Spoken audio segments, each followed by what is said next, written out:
বন্ধুরা দেখতে নিশ্চয়ই পারছেন এই অ্যালিসিয়াম গাছগুলি দেখুন হ্যাঙ্গিংয়ে কত সুন্দর হয়েছে আর দেখতে কত অদ্ভুত লাগছে।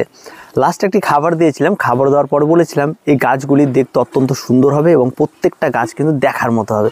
তো দেখুন গাছগুলি প্রত্যেকটা গাছ দেখুন দেখার মতো গাছ, আর এই সমস্ত গাছগুলি এত সুন্দর করতে হলে কিন্তু খুব সহজ সরল পরিচর্যার গাছ। আর এই সমস্ত গাছগুলি নিয়ে তেমন কোনো রকম কোনো কিন্তু পরিচর্যা নেই। আর এখন কিন্তু এই গাছ এখানেই শেষ না, সবে স্টার্ট। আর এরপরে কিন্তু গাছের কিন্তু আরও কিছু পরিচর্যা রয়েছে, যাতে কিন্তু এই যে নিচের যে হালকা টপটি দেখতে পাচ্ছেন এটাও কিন্তু আগামীতে আপনারা আর দেখতে পাবেন না এবং পুরো গাছটি ভরে যাবে।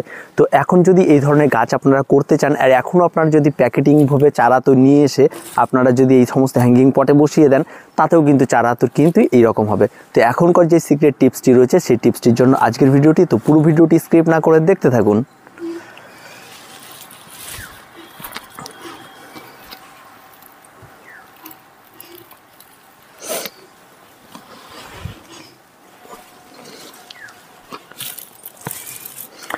বন্ধুরা অ্যালিসিয়াম গাছ কিন্তু এত সুন্দর করতে হলে আপনাকে এই সময় যদি আপনারা চারা বসাতে চান, তাহলে কিন্তু আপনাদেরকে অবশ্যই প্যাকেটিং চারা আপনাদের নিয়ে আসতে হবে নার্সারি থেকে।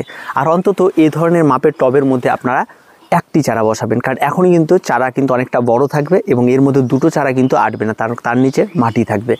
আর এই মাটির মিশ্রণটা এখন কিন্তু একটু আলাদা করবেন, কারণ এই সময় যদি আপনারা গাছ লাগিয়ে থাকেন তাহলে তার মাটির মিশ্রণের মধ্যে আপনারা একদম 50% আপনারা দেবেন মাটি আর 50% আপনারা দেবেন গোবর সার। আর এই গোবর সার দিয়ে এখানে স্টপ হবে না, এবং এর মধ্যে আপনারা 2 চামচ আপনারা শিংকুচি দেবেন, 2 চামচ হাড় গুঁড়ো দেবেন, 2 চামচ সরিষার খোল বা নিম খোল আপনারা ব্যবহার করবেন।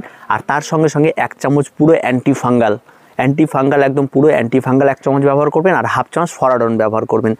এই কটা মিশ্রণ নিয়ে মাটিটা তৈরি করে দিন, এবং এই মাটি তৈরি করে এই টবের মধ্যে ওই সমস্ত ছোট ছোট চারাগুলিকে, যাদের দেখবেন এই সমস্ত গাছে এখন নার্সারি থেকে আনলে ছোট পটের মধ্যে দেখবেন ফুল পাবেন, তাদেরকে এর মধ্যে বসিয়ে দিয়ে আপনারা এই খাবারটি দিয়ে এর মধ্যে রেখে দিয়ে একে ঝুলিয়ে দিন, এবং তারপরে আস্তে আস্তে এর কামাল দেখতে পারবেন। এখন যাদের গাছগুলি এই অবস্থায় চলে এসেছে তারা মনে করছে এই পুরোটা ঢাকবো কী করে, তাদের জন্য এখনকার টিপসটি রয়েছে আলাদা। এই যে ফুলগুলি দেখতে পাচ্ছেন এই ফুল কিন্তু এখানেই শেষ হয়ে যাবে যে এমনটা বিষয় নয়, কিন্তু এখন কিন্তু গাছের অনেক সমস্যা দেখা দেবে, আর এই সমস্যা থেকে মুক্তি পেতে আপনাকে কিন্তু অনেকগুলি কাজ করতে হবে। আর প্রথম যে সমস্যাটি দেখা দেবে সেটা হচ্ছে ফাঙ্গালের আক্রমণ। এই সময় কিন্তু গাছের ভেতরে কিন্তু খুব একটা বেশি দেখা যাবে না, তাই কখনো কখনো দেখবেন রোদ উঠলে দেখবেন কোনো সাইডের ডাল নষ্ট হয়ে যাচ্ছে বা কোনো সাইডের ডালগুলি দেখবেন ঝিমিয়ে যাচ্ছে। এই সমস্ত সমস্যাগুলি দেখা দিলে সঙ্গে সঙ্গে আপনারা গাছের কাছে আসবেন, একটু ফাঁকা করে ভেতরে দেখার চেষ্টা করবেন কোন রকম কোনো ধসা লেগেছে কিনা। এই গাছে মেনলি ধসা লাগে, আর এই ধসা যখনই আপনারা দেখতে পাবেন সঙ্গে সঙ্গে আপনারা এখানে অ্যান্টিফাঙ্গাল স্প্রে করুন। অ্যান্টিফাঙ্গালটা কি স্প্রে করবেন, আপনারা 1 লিটার জলের মধ্যে হাফ গ্রাম আপনারা ব্লাইটক্স নেবেন বা কপারযুক্ত যে কোনো অ্যান্টিফাঙ্গাল আপনারা ব্যবহার করবেন, আর হাফ গ্রাম আপনারা সাপ যেটা হয় অ্যান্টিফাঙ্গাল সেটা আপনারা নেবেন, নিয়ে 1 লিটার জলে গুলে দিয়ে সেটা খুব সুন্দরভাবে ভেতরে স্প্রে করার সময় ফুল অত দেওয়ার না, একদম ভেতরে লাগিয়ে দিয়ে ভেতরে একদম স্প্রে করে সম্পূর্ণটা স্নান করিয়ে দেবেন। এটা গেল একটা প্রথম রোগের বিষয়। এবার দ্বিতীয় বিষয়ে আসি, যে এই সময় কিন্তু গাছে জল দেওয়ার বিষয়ে আপনাকে নিশ্চিত হতে হবে। এখন কিন্তু মাটি আপনি দেখতে পাবেন না কি রয়েছে, তাই অবশ্যই জল দেওয়ার বিষয়টা কিন্তু একটা বড় সমস্যা তৈরি হবে। কারণ এই সময় যদি আপনি গাছে জল দেন, হয়তো জল রয়েই গেছে আপনি বুঝতে পারেন, আবার জল দিয়ে যাচ্ছেন, জলে স্টে হয়ে যাচ্ছে, যার ফলে কিন্তু গোড়া পচে কিন্তু এখন এই সময় এই সমস্ত গাছগুলি পুরোপুরিভাবে নষ্ট হয়ে যাবে। আর ঠিক সেটা থেকে বাঁচানোর জন্য কিন্তু আপনাকে এখন যেটা করতে হবে সেটা হচ্ছে, আমি একটা মাপ বলেছিলাম 200 ml করে জল, এই 200 ml করে জল দিতে হবে। আর কোনো কারণবশত মাঝখানে 1 দিন 7 দিন পরে 1 দিন আপনার রেস্ট দেবেন, যে গাছে 2 দিন বা 1 দিন জল দেবেন না। তারপরে যদি দেখেন গাছটি ঝিমিয়ে আসছে, তারপর আবার একটু বেশি করে বা 200 ml করে প্রত্যেকটা গাছে জল দিয়ে দেবেন। তারপরে আপনি তখন কনফার্ম হয়ে গেলেন যে গাছে এখন জল নেই। ঠিক আছে, যেহেতু গোড়া দেখা যাচ্ছে না, এবার গোড়াতে কিন্তু জোর জবরদস্তি আঙুল ঢুকিয়ে চেক করার চেষ্টা করুন, তাতে ডাল বা ফুল নষ্ট হয়ে যায়, এই ব্যাপারটি কিন্তু রয়েছে। এবার আসি খাবার। এই সময় গাছে খাবার দেওয়া কিন্তু অত্যন্ত অসুবিধা, তার জন্য এখানে আপনাকে লিকুইড ফার্টিলাইজার ব্যবহার করতে হবে, তাছাড়া আর কোনো অপশন নেই। আর অন্য খাবার দিতে গেলে কিন্তু হিতে বিপরীত হবে। আর লিকুইড ফার্টিলাইজার আপনারা যেটা এখন ব্যবহার করবেন সেটা হচ্ছে একদম এই ফুলটি যে রয়েছে, এই ফুলটি গাছটিকে আরও ভালো করতে হলে আপনারা ঠিক এই সময় মানে জানুয়ারি মাসের যেহেতু শেষের দিকে, এখন মোটামুটি 15 তারিখ পার হয়ে গিয়েছে, তাই এই 20 তারিখের দিকে আপনারা একবার এখানে 1261 জুড়ি 1 লিটার জলে গুলে নিয়ে প্রত্যেকটা গাছে 200 ml করে ব্যবহার করুন। আর ঠিক ফেব্রুয়ারি মাসের 1 তারিখে গিয়ে আপনারা এনপিকে 20 আপনারা 1 লিটার জলে 1 গ্রাম গুলে নিয়ে 200 ml ব্যবহার করুন, আর বাকিটা সমস্ত গাছে স্প্রে করে স্নান করিয়ে দিন। এই খাবার দুটো দিয়ে দিন, আর কোনো কিছু করবেন না। আর ঠিক তার পর থেকে আপনারা 15 দিন পর পর এনপিকে 20-20-20 জাস্ট স্প্রে করে দেবেন, আর কোনো কিছু করবেন না। ঠিক আছে, লিকুইড সয়েলেবল যেটা বলছি সেটা কিন্তু, আর দানাদারটা কিন্তু ইউজ করা এখন কিন্তু যাবে না।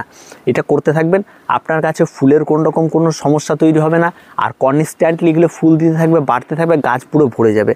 আর এটাই কিন্তু এর সবচেয়ে বড় টিক্স কিন্তু এই অ্যালিসিয়ামের। আর অ্যালিসিয়ামে কিন্তু এত সুন্দর নিতে চাইলে কিন্তু অনেক, তবে অ্যালিসিয়াম অনেক কালার হয়, আমি আগেও বলেছিলাম।